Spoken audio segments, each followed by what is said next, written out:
Buenas tardes, queridos contertulios. Llegamos a una nueva edición del Sillón Bíblico. Estamos en el domingo 32 del tiempo ordinario, es decir, ya casi en el final del tiempo ordinario. El domingo 34 va a ser la solemnidad de Jesucristo, Rey del Universo, y esa es la última semana del tiempo ordinario antes del Adviento. Ya nos ocuparemos de eso.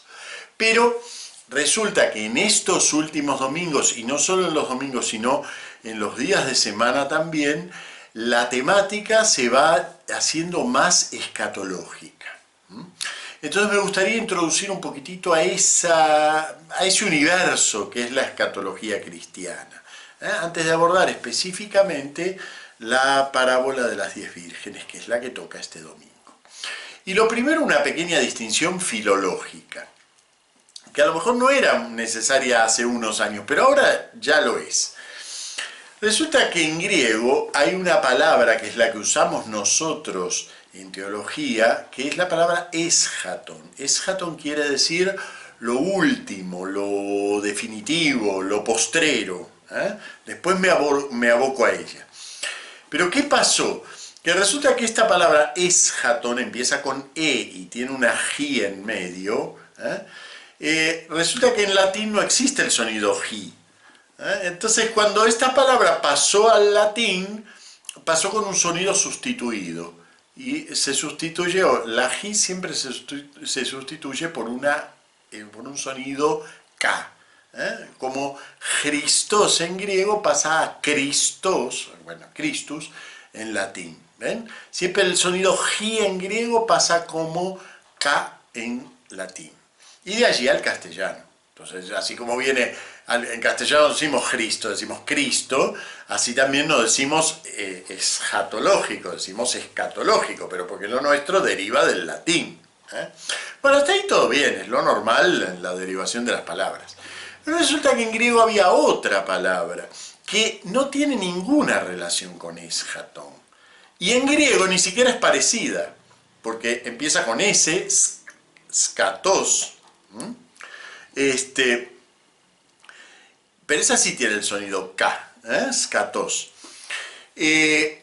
Esa significa en griego caca.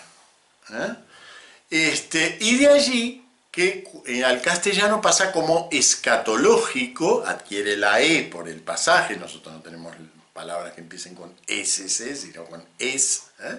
Entonces adquiere la E como escatológico, y ya tiene el sonido K original, así que pasa a ser escatología.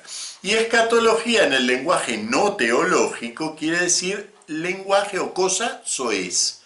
Es decir, vinculada a la caca. No tiene nada que ver con los tiempos últimos. Resultó ser que en castellano hay dos palabras homófonas, suenan exactamente iguales, escatología y escatología, pero su significado no tiene ninguna relación una con la otra y ni siquiera tienen relación de origen. O sea, en su raíz no tienen nada que ver una con la otra. Pero se ha hecho bastante común en los medios, sobre todo, decir, por ejemplo, que una película tiene mucho lenguaje escatológico, esto quiere decir que hablan con términos soeces, o que hay escenas escatológicas, para decir que hay escenas de fuerte contenido, a veces desagradable, eso es. Bien, por supuesto eso no tiene ninguna relación con la escatología cristiana. Y como les digo, ni siquiera provienen de la misma palabra. ¿Qué pasa? Que en la medida en que la fe cristiana dejó de ser una cosa más o menos conocida por la gente, también la palabra escatología pasó a tener un sentido, digamos, más desconocido. Entonces, de lo que vamos a hablar nosotros es, por supuesto, del eschaton, no del skatos. Bueno, la palabra eschaton se utiliza mucho en el Nuevo Testamento, casi 60 veces. Incluso en el Evangelio de San Mateo es una de sus palabras, digamos, de las que le gustan, la usa unas 10 veces. Y como les digo, significa lo último, lo postrero, lo definitivo.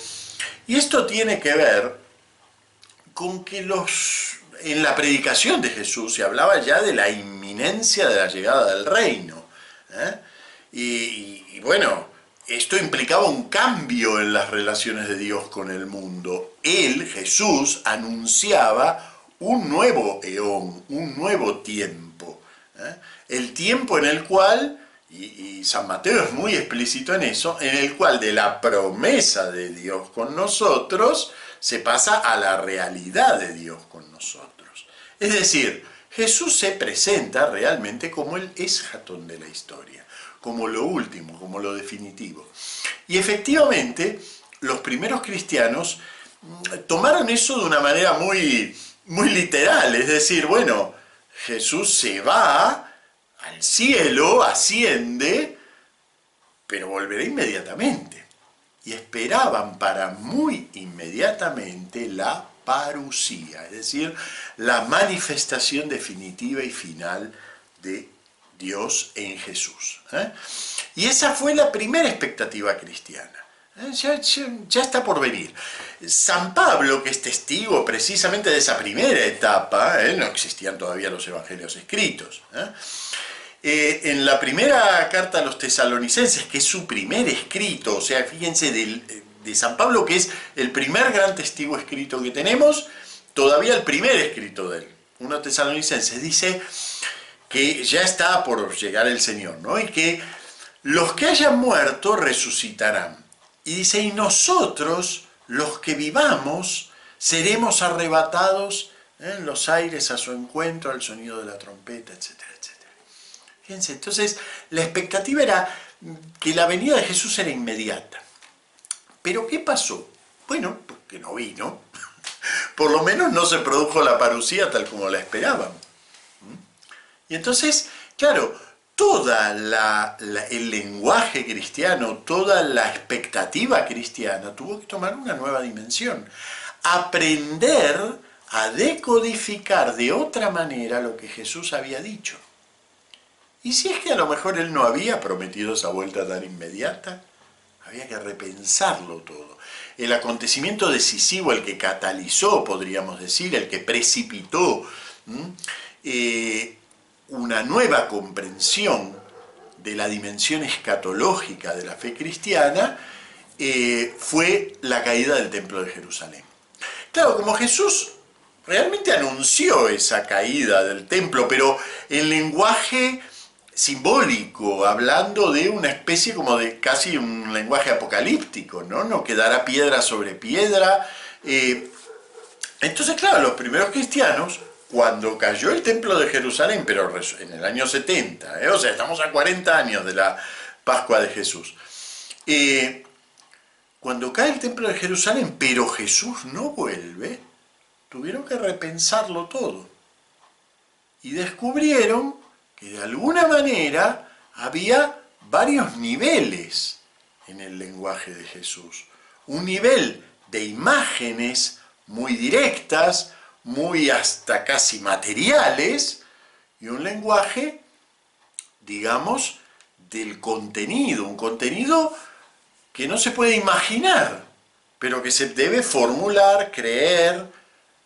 La esperanza se tensa en torno a esa expectativa escatológica y sin embargo no lo podemos imaginar. Y eso nos pasa con todo el lenguaje escatológico. Hablamos de los grandes hechos de la escatología cristiana, la resurrección de los muertos, el juicio final, el cielo, el purgatorio, el infierno. Y sin embargo, de todo eso de lo que hablamos y que forma el entramado de nuestra esperanza, porque claro, como bien lo dice San Pablo, si nosotros esperáramos solo para este mundo, para esta vida, seríamos los más tontos de todos los hombres, ¿no? Porque estamos apostando la totalidad de nuestra existencia a una vida eterna que no es indeterminada. Hay una resurrección, hay un banquete eterno, como va a decir Jesús, ¿no? Hay un llamado a vivir en Dios, no como almitas perdidas, sino como seres humanos, creados para siempre, cada uno de nosotros, creados para siempre por Dios. Pero ¿cómo lo decimos eso? ¿Y cómo lo imaginamos? ¿Cómo lo pensamos eso? Bueno, la escatología cristiana trata de repensar una y otra vez cada una de esas realidades. ¿Y por qué hay que repensarlas una y otra vez? Bueno, porque continuamente estamos mezclando con la esperanza de nuestra fe, con el lenguaje de futuro de nuestra fe, estamos mezclando imágenes que no son reales. Un poco, ¿quién no se imagina el cielo de alguna manera? Desde un musulmán que se imagina que va a estar rodeado de 7 vírgenes y uno dice, uy, pero qué materialistas, pero nosotros nos imaginamos estar durmiendo eternamente en un colchón súper espumoso, el descanso eterno. O nos imaginamos con una gran biblioteca para siempre, o el dolce far niente. Siempre, más material, menos material, pero siempre nos imaginamos algo que no tiene relación con el contenido profundo de la dimensión escatológica de nuestra fe. Son imágenes que nos pueden ayudar, pero que también nos pueden entorpecer. Les cuento una anécdota de San Pablo, digamos, ¿no? San Pablo era muy vehemente en su forma de explicar las cosas. Y entonces les predica a los corintios acerca de la realidad de la resurrección a la que estamos llamados, ¿no? Sí, los cuerpos van a resucitar y si los muertos no resucitaran, entonces Jesús no podría haber resucitado, 1 Corintios 15, ¿no? Toda esa argumentación que hace San Pablo. Pero claro, los corintios empezaron a imaginar cosas con todo eso. Y se hicieron las preguntas que muchas veces seguimos haciendo. ¿Y cómo resucitarán? Yo que me teñí de rubio toda mi vida, ¿seré rubio? No, yo no estoy teñido. Pero yo que me teñí de verde, ¿me resucitaré de verde? Y yo que me morí a los 45 años, ¿resucito a los 30 o a los 45? Y preguntas que hasta le han hecho a Jesús. ¿Y con quién estará casada la mujer que tuvo 7 maridos? ¿Con cuál de ellos es la...? Que no son preguntas ilógicas, pero que en realidad responden a una imagen de la resurrección que es materialista. Y entonces San Pablo, después de haber sido tan vehemente con el realismo de la resurrección, les responde, necios, muere un cuerpo carnal y resucita un cuerpo espiritual. Y entonces de ahí uno se queda mirando a la lontananza, perdido, y dice, ¿en qué consiste un cuerpo espiritual? Es decir, ¿resucita un hierro de madera? ¿Un agua de fuego? O sea, cuerpo espiritual es una contradicción en los términos. Bueno, pero efectivamente, la escatología, el lenguaje escatológico, tiene que decir cosas reales sin que podamos acudir a imágenes reales. Qué curioso, ¿no? Pero bueno, no tenemos experiencia de todo eso. Y el lenguaje nuestro se basa en la experiencia, nos guste o no, siempre se basa en la experiencia. Entonces, querer hablar del contenido de nuestra esperanza a partir de una experiencia que no tenemos, se vuelve un verdadero problema. Y ya se volvió para Jesús. El propio Jesús, cuando predica la dimensión escatológica de su mensaje, acude a imágenes que son insuficientes. Pero él acudía a grandes símbolos. Y efectivamente la escatología se mueve en la dimensión extrema de símbolos que además se contradicen entre ellos como el cuerpo espiritual, porque necesitamos rozar esos símbolos, romperlos, para que liberen lo que realmente es el contenido de nuestra esperanza. Para un poco torcerle la voluntad a nuestra imaginación y que no domine la situación ella, que la domine nuestra confesión de fe, nuestra confesión de esperanza. Bueno, Jesús acudía a imágenes. Por ejemplo, una imagen como el banquete, el novio, y esas son las imágenes que están implicadas en la parábola de hoy. La parábola de hoy es una parábola muy rica, muy linda además como parábola, tiene algunos pequeños detalles que es importante aclararlos, pero en conjunto se entiende bastante bien. Nos habla de 10 muchachas que son las amigas de la novia, parte, digamos, de una situación muy común en las bodas en Oriente, Había toda una ritualidad ya establecida en la sociedad acerca de que, así como nosotros, van los amigos y tiran arroz en la puerta y todo ese tipo de cosas, bueno, en el Oriente era una boda, era una cosa muy larga, duraba mucho tiempo, días, pero el momento central era cuando el novio iba a buscar a la novia a la casa, entonces salían a recibirlo las muchachas, las amigas de la novia, y acompañaban a la novia y al novio hacia la casa paterna. Y entonces ya con la entrada de la novia en la casa del novio ya se producía propiamente el matrimonio. Bueno, y esto estaba rodeado de un montón de otras ritualidades, digamos, auxiliares. Por ejemplo, la negociación de la dote, que se hacía y se siguió haciendo a lo largo de siglos entre las poblaciones palestinas, ¿no? Largas cadenas de regateos sobre el valor de los regalos que indicaban también que la novia era una persona importante. Si no se hubiera regateado, eso implicaba que de alguna manera valía poco. Entonces, bueno, ocurría que el contrato matrimonial podía llevar días.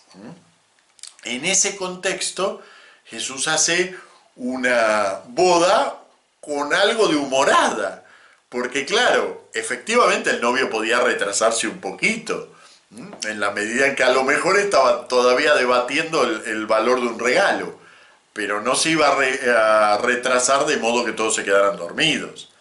Eso no es una celebración normal de una boda. Entonces, ¿qué pasa? Como siempre hace Jesús, cuando cuenta una parábola, resulta que esa parábola parte de una situación real, pero luego, ¿se acuerdan la parábola del sembrador, que es muy típica en eso, ¿no? Se parte de una situación real, pero resulta que luego nos planteamos, pero ¿cómo este tipo que siembra, cómo es la cosa? ¿Tira la semilla así en cualquier lado? ¿No espera llegar al surco? Bueno, pues aquí pasa lo mismo, ¿ven? En esta boda empieza a ocurrir algo raro, que es que el novio se retrasa demasiado. Y eso que posiblemente en el relato de Jesús fue una humorada para introducir el aspecto, digamos, simbólico de lo que él estaba diciendo, fue precisamente lo que disparó la reflexión cristiana posterior en torno al retraso de Jesús al volver a producir la parusía. El retraso de Jesús en volver hacia nosotros. La parábola esta de las 10 vírgenes es una de las tantas que ha sido profundamente alegorizada por la tradición lectora posterior. Es decir, a cada rasgo se le ha buscado un significado. No es que lo tenga, en realidad el relato es una preciosa narración que a lo único que apunta es a la diferencia entre ser previsor y no serlo en relación a la espera del reino. Entonces, nos empieza incluso prácticamente la parábola tiene un larguísimo título que nos pone ya en situación, para que no esperemos demasiado en enterarnos cuál es la situación. Un larguísimo título. Es: el reino de los cielos se parecerá a 10 doncellas que tomaron sus antorchas y salieron a esperar al esposo. Ese es el título de la narración, de modo que ya sabemos lo que va a pasar. Hay 10 muchachas que van a salir a esperar al esposo con sus antorchas. Traduzco aquí antorchas, a pesar de que en la versión litúrgica va a decir lámparas, porque en realidad la palabra específica que utiliza es antorcha, que era además el objeto que realmente se usaba para hacer el trayecto entre la casa del novio y de la novia. Unas antorchas que tenían, para evitar que se apagaran, como precisamente eran ritualidades sociales muy largas, para evitar que esas antorchas se quemaran rápidamente y se apagaran, tenían unas pequeñas vasijitas de aceite. Y a eso se refiere esta parábola. De las 10 vírgenes, 5 bueno, no le dan tanta importancia a lo que a las eventualidades que puedan hacer. Son medio necias, y así los presenta la parábola. Y por lo tanto, no llevan aceite de repuesto. Creen que total, encienden la lámpara y ya está. Pero resulta que pasa esta eventualidad. Y el novio se retrasa, que no es lo más normal, Pero bueno, precisamente el juego de la parábola es convertir, digamos, en el centro esa cosa tan rara que es que el novio se retrase demasiado. Y entonces ahí se manifiesta la prudencia de las vírgenes que han sabido estar, aunque dormidas, interiormente en vela, han esperado, y como esperaron, tenían previsto el aceite. Y ese es el contenido propio de la parábola. Luego, la tradición va alegorizando. El aceite son las buenas obras, el tiempo de espera es la espera hasta la parucía. Pero hay que tener cierto cuidado. No todo en esta parábola ni es alegórico ni conviene alegorizarlo. Porque, por ejemplo, nos podríamos preguntar, bueno, ¿por qué no son bastante egoístas las 5 sabias o prudentes que no han sido capaces de prestarle a las necias? Bueno, ven, no se puede racionalizar ni alegorizar cada detalle de la parábola, porque no está contado desde esa perspectiva. Por eso me gusta tanto cómo lo lee la liturgia. Porque fíjense, en la primera lectura podríamos poner algo sobre la espera, sobre la expectativa, sobre algo de todo eso que hace a la dimensión más alegórica de la parábola. Y sin embargo, la primera lectura se detiene solo en un rasgo, el rasgo de la sabiduría. Y nos cuenta, aparentemente no tiene relación con la parábola, nos cuenta que la sabiduría es una especie de señorita que anda por allí dando vueltas, y el que sabe ver la cosa se queda con ella. El que sabe apreciarla se queda con ella. Anda por ahí. ¿Ven? Y entonces nos orienta sobre que el centro de la parábola de hoy no es tanto toda esa dimensión alegórica. Por supuesto que está, lo de que el aceite son las buenas obras, es perfectamente entendible en la parábola, y sobre todo viniendo de San Mateo, que tanto insiste en la importancia del obrar de los hombres. Se puede alegorizar eso, pero el centro de la parábola en realidad está puesto en que unas, pudiendo pensar sabiamente, han sido negligentes. Y otras, pudiendo ser negligentes, porque nadie se espera que el novio tarde tanto, han sido en realidad sabias y prudentes. ¿Y eso por qué?